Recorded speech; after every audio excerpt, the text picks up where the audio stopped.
ఏం సాధించారని విజయోత్సవాలు. కాంగ్రెస్ సర్కారుకు హరీష్ రావు ప్రశ్నల వర్షం.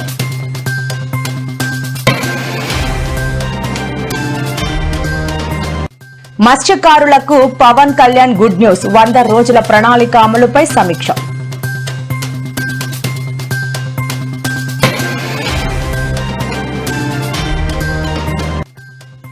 ప్రజల్లోకి కవిత.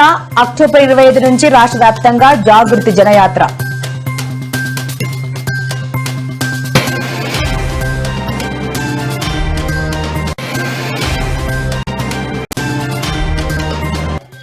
క్యూఆర్ కోడ్ ఒక డ్రామా అన్న పెర్ని నాని. 17 నెలలుగా టీడీపీ నేతలే నకిలీ మద్యం సరఫరా చేశారని ఆరోపణ.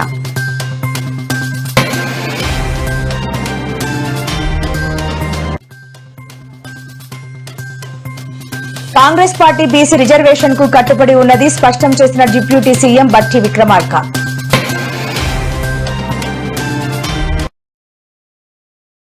ఏం సాధించామని కాంగ్రెస్ ప్రభుత్వం విజయోత్సవాలకు సిద్దమవుతోంది అని మాజీ మంత్రి సిద్దిపేట ఎమ్మెల్యే హరీష్ రావు సూటిగా ప్రశ్నించారు. 23 నెలల పాలనలో ఏం సాధించారు? ఈ 23 నెలల పాలనలో ఏం సాధించారు అని విజయోత్సవాలు జరుపుతారు అని నిలదీశారు. ఇవాళ తెలంగాణ భవన్ లో హరీష్ రావు మీడియాతో మాట్లాడారు. కాంగ్రెస్ ప్రభుత్వ విజయోత్సవ కార్యక్రమాలు నడుపుతారంటూ ఎందుకు నాయన తుపాకులు పెట్టి వసూళ్లు బాగా చేసినందుక, కమిషన్ల కోసం కేబినెట్ లో గల్లాలు పట్టుకొని కొట్టుకున్నందుక, మంత్రుల మధ్య తగాదాలు జరుగుతున్నందుక ఏం సాధించామని కాంగ్రెస్ ప్రభుత్వం విజయోత్సవాలకు సిద్దమవుతోంది అని హరీష్ రావు ప్రశ్నించారు. పాలన గాడి తప్పింది, వ్యవస్థలు కుప్పగూలిపోతా ఉన్నాయి, రాష్ట్రంలో అరాచకత్వం ఇలా నెలకొన్నటువంటి పరిస్థితి ఉంది. దీని మీద కేంద్ర ప్రభుత్వం విచారణ జరపాలని మేము డిమాండ్ చేస్తా ఉన్నాం. ఇప్పుడు ఇది మేం చెప్తున్నది కాదు కదా, స్వయంగా మంత్రి కుటుంబ సభ్యులే చెప్తా ఉన్నారు. తుపాకీ ముఖ్యమంత్రి ఇచ్చిండు అని చెప్తున్నారు, గన్ను పెట్టి వాటాల కోసం వసూలు చేసిండ్రు అని చెప్తున్నారు, ఫైళ్లు ఆపిన్రు తమ్ముళ్ల కోసము అని చెప్తా ఉన్నారు, టెండర్లు వేయొద్దని హుకుం జారీ చేసిండ్రు అని చెప్తా ఉన్నారు. ఇంత ఓపెన్ గా అవినీతి గురించి ఒక కేబినెట్ మంత్రి కుటుంబ సభ్యులే చెప్తా ఉంటే ఇంకా సిగ్గు లేకుండా మాట్లాడుతున్నారు. దీని మీద కేంద్రం స్పందించాలి, ఒక ఇండిపెండెంట్ జ్యుడిషియల్ కమిషన్ తో విచారణ జరపాలి, కేంద్ర ప్రభుత్వ సంస్థల చేత విచారణ జరపాలని చెప్పి మేము బీఆర్ఎస్ పార్టీ తరఫున డిమాండ్ చేస్తున్నాం. కేబినెట్ అనేది ఈ రోజు 1 కాదు 2 కాదు 6 డజన్ వర్గాలుగా విడిపోయినటువంటి పరిస్థితి, గ్రూపులుగా విడిపోయింది కేబినెట్ మీటింగ్.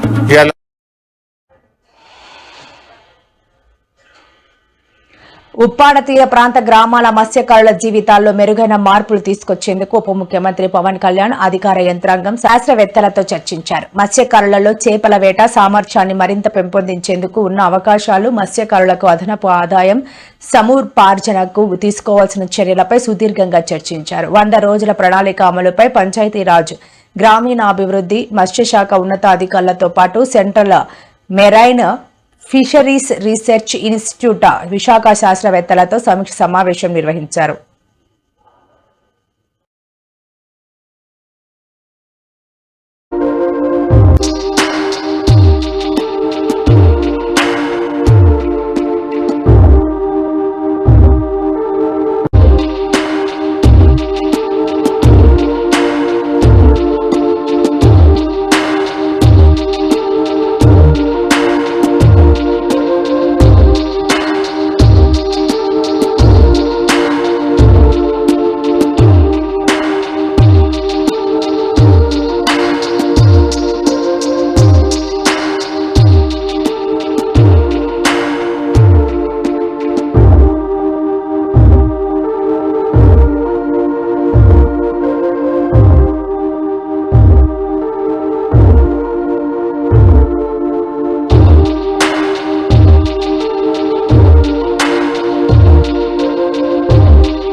తెలంగాణ జాగృతి వ్యవస్థాపక అధ్యక్షురాలు కల్వకుంట్ల కవిత మరోసారి ప్రజల్లోకి వెళ్లేందుకు సిద్దమవుతున్నారు. ప్రజా సమస్యలను నేరుగా తెలుసుకుని ప్రభుత్వ హామీల అమలుపై దృష్టి సారించే లక్ష్యంతో రాష్ట్ర వ్యాప్తంగా జాగృతి జనయాత్ర యాత్ర చేపట్టనున్నారు. ఈ నెల 5వ తేదీ నుంచి ఈ యాత్ర ప్రారంభం కానున్నట్లు జాగృతి నాయకులు అధికారికంగా వెల్లడించారు. ఈ యాత్రకు సంబంధించిన కార్యాచరణపై చర్చించేందుకు శుక్రవారం రంగారెడ్డి జిల్లా జాగృతి విస్తృత స్థాయి సమావేశం జరిగింది. యాత్రను విజయవంతం చేసేందుకు అనుసరించాల్సిన వ్యూహాలపై జిల్లా ముఖ్య నాయకులతో వీరు సమీక్ష సమావేశం నిర్వహించారు.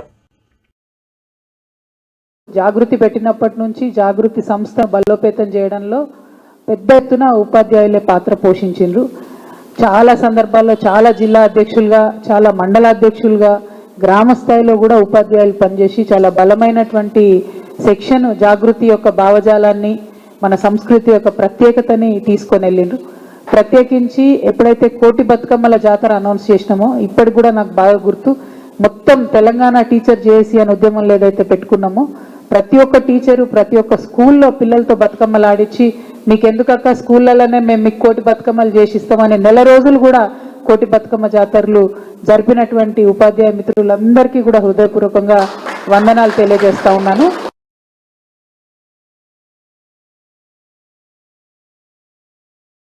తెలంగాణ జాగృతి మీ అందరికీ తెలుసు, బీసీల పక్షపాతిగా ఉన్నటువంటి సంస్థ, బీసీల కోసం గలమెత్తి పనిచేస్తున్నటువంటి సంస్థ. మరి వాళ్ళ కేంద్ర రాష్ట్ర ప్రభుత్వాలు కూడా బీసీ బిడ్డలను మభ్యపెట్టే విధంగా 42% రిజర్వేషన్ ఇస్తామని చెప్పి పూటకొక మాట మాట్లాడుతున్నటువంటి సందర్భంలో దేశంలో అందరూ కూడా ఎదిరించలేనటువంటి పరిస్థితిలో ఉన్నప్పుడు మన తెలంగాణ నుండి ఒక వాయిస్ లేవడం, మన తెలంగాణ నుండి ఆర్ కృష్ణయ్య గారి సారథ్యంలో మరి పోరాట పిడికిలు బిగడం అన్నది చాలా సంతోషించాల్సిన విషయం.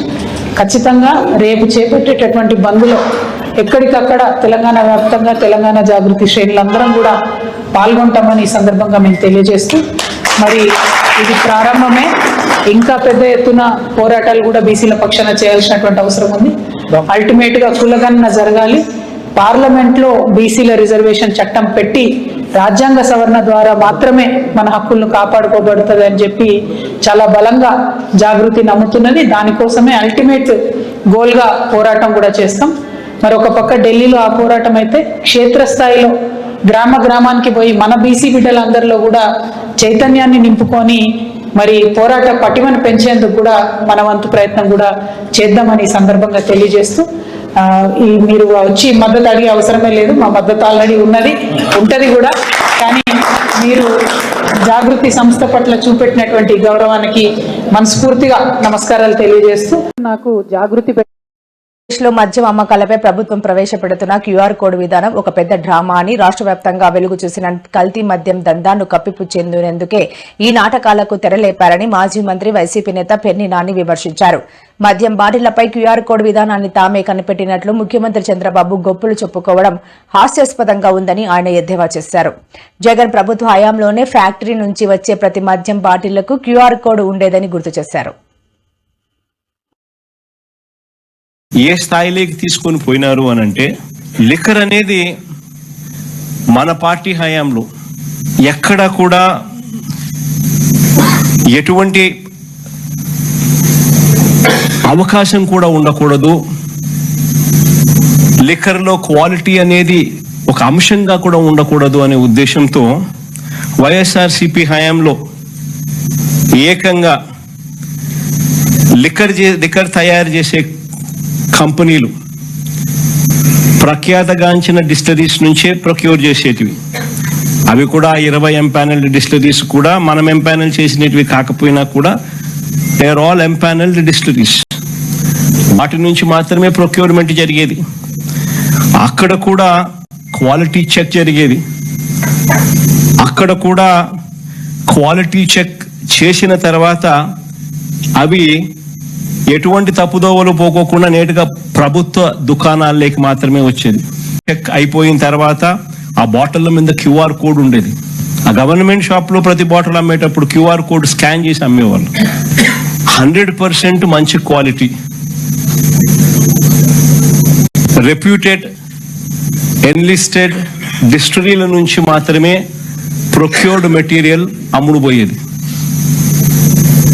గవర్నమెంట్ షాపుల్లో నుంచి అది కూడా అమ్మే పరిస్థితి ఉండేది. ఈరోజు చూస్తే నిజంగా ఆశ్చర్యం కలిగించే విషయాలు. ఒకసారి చూస్తే ఒక మాఫియా తరహాలో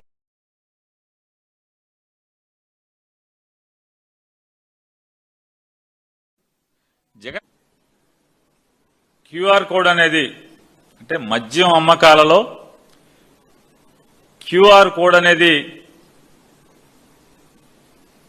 ఒక సరికొత్త విధానం ప్రపంచంలోనే ఆంధ్రప్రదేశ్ రాష్ట్రంలో ప్రవేశపెట్టారని, క్యూఆర్ కోడ్ ద్వారా మాత్రమే అమ్మకాలు జరుగుతాయి అని చెప్పని బాబు నాయుడు గారు కనిపెట్టినట్టు, రూపకల్పన చేసినట్టు ఒక రాష్ట్ర ముఖ్యమంత్రికి వేరే విషయాలు ఏమీ లేనట్టు బ్రాందీ సీసాల మరి మంత్రి గారు ఏం చేస్తాడో మనకు అర్థం కాదు. రాష్ట్ర ప్రజలందరికీ కూడా మరి సారా మంత్రి గారు ఏం చేస్తాడు? ముఖ్యమంత్రి ప్రెస్ మీట్లు పెడితే క్యూఆర్ కోడ్ గురించి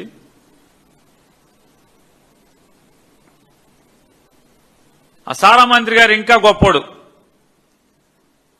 విలేకరులను తీసుకుని బ్రాందీ కోట్లకి వెళ్లి సీసాల మీద క్యూఆర్ కోడ్ ఫోన్ పెట్టి స్కాన్ చేస్తున్నాడు. అయ్యా, జగన్మోహన్ రెడ్డి గారు ప్రభుత్వం మొదటి రోజు నుంచి కూడా డిస్టిలరీల్లో తయారయ్యేటువంటి ప్రతి మద్యం బాటిల్ మీద క్యూఆర్ కోడ్ లేకుండా, ఫ్యాక్టరీ గడప దాటతాకి లేకుండా చర్యలు తీసుకుని ఫ్యాక్టరీలో కూడా ప్రతి సీసాని స్కాన్ చేసి ఎక్సైజ్ అధికారులు దాన్ని ప్రభుత్వంచే నడపబడుతున్నటువంటి ఏపీబీఎస్ఎల్ డిపోలకి చేరటం, అక్కడ స్కానింగ్ జరగటం, క్యూఆర్ కోడ్ అక్కడి నుంచి షాపులకి వెళ్ళినా అక్కడ కూడా స్కానింగ్ జరగటం.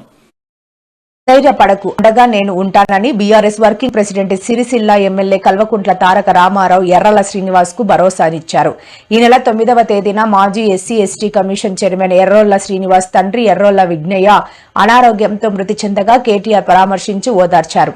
ఆయన వెంట బీఆర్ఎస్ రాష్ట్ర కార్యదర్శి రాధాకృష్ణ శర్మ, సిద్దిపేట మాజీ మున్సిపల్ చైర్మన్ రాజనర్సు, మండల పార్టీ అధ్యక్షుడు కాముని శ్రీనివాస్, మాజీ ఎంపీపీ ఉపాధ్యక్షులు కీసరి పాపయ్య, బీఆర్ఎస్ మండల యువత అధ్యక్షుడు గుండెల్లి వేణు, మాజీ సర్పంచ్ల ఫోరం అధ్యక్షుడు కాముని ఉమేష్ చంద్ర, వివిధ గ్రామాల బీఆర్ఎస్ నాయకులు, కార్యకర్తలు పాల్గొన్నారు.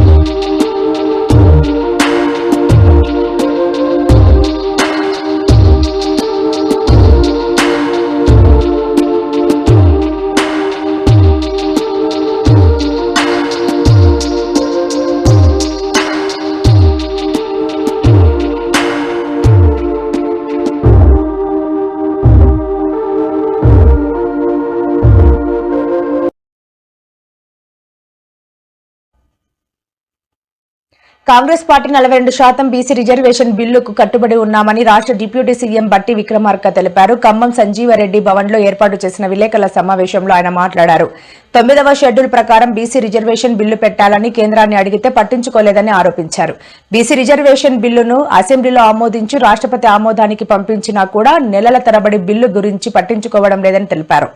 రేపు జరగబోయే బంద్ బీజేపీ బిల్లు ఆపినందుకే వ్యతిరేకంగానే బంద్ కార్యక్రమం ఉంటుందన్నారు. విలేకరుల సమావేశంలో నాయకుడు తదితరులు పాల్గొన్నారు.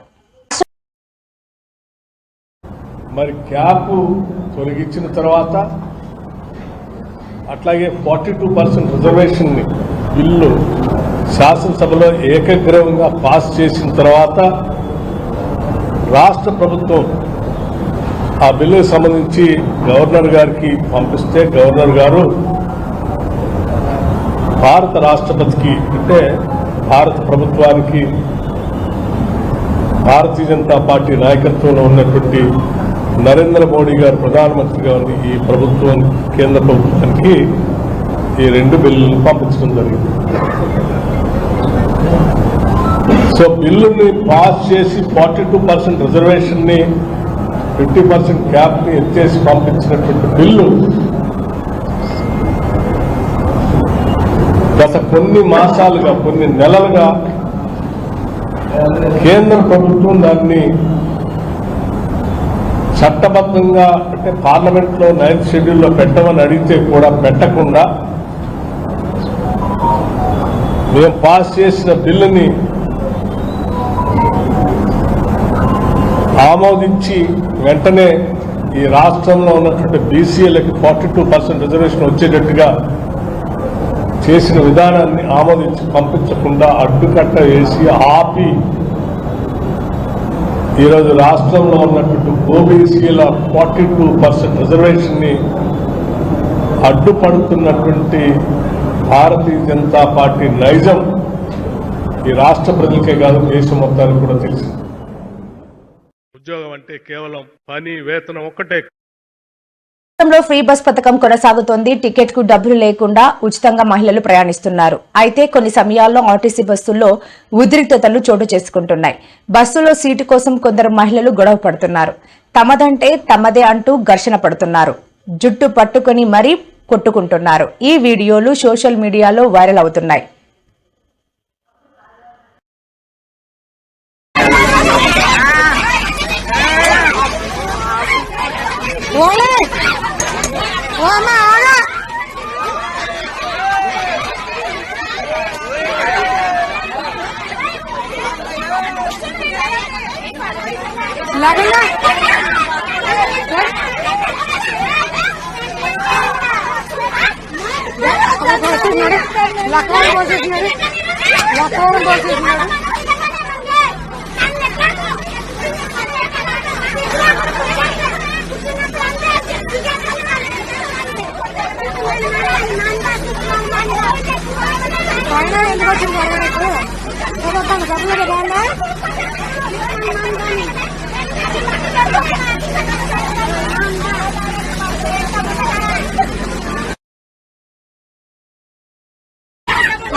దీంతో ఫ్రీ బస్ పథకంపై విమర్శలు వెల్లువెత్తుతున్నాయి. ఉచిత ప్రయాణం వల్లే బస్సుల్లో ఇలా జరుగుతోందనే ఆరోపణలు వినిపిస్తున్నాయి.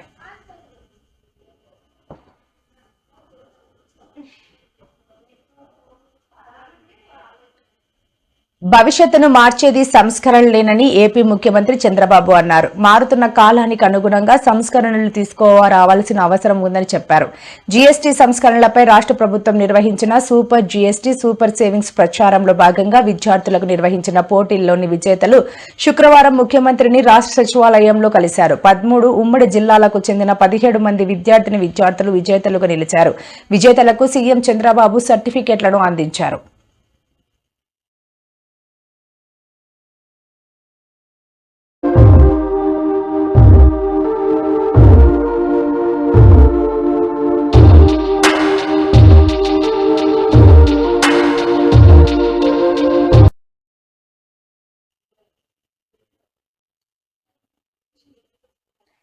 స్థానిక సంస్థల్లో బీసీ రిజర్వేషన్లపై కాంగ్రెస్ సర్కార్ బీసీలను ప్రజలకు దగా చేస్తోందని బీజేపీ ఎంపీ డీకే అరుణ తీవ్ర ఆరోపణలు చేశారు.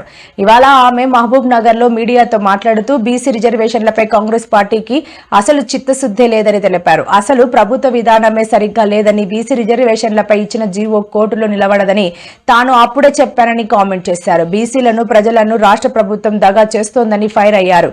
బీసీ రిజర్వేషన్లపై దేశ అత్యున్నత న్యాయస్థానం సుప్రీంకోర్టు ఇచ్చిన తీర్పు అందరూ ఊహించినదేనని అన్నారు. కానీ నేడు కాంగ్రెస్ నేతలు బీసీ రిజర్వేషన్లకు బీజేపీ అడ్డుపడుతోందని మీడియా ముందుకు రావడం హాస్యాస్పదమని డీకే అరుణ తెలిపారు.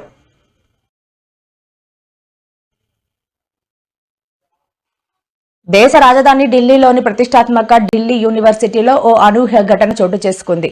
విద్యార్థి సంఘం నాయకురాలు ఒకరు ఏకంగా పోలీసుల ముందే ఓ ప్రొఫెసర్పై చేయి చేసుకున్నారు.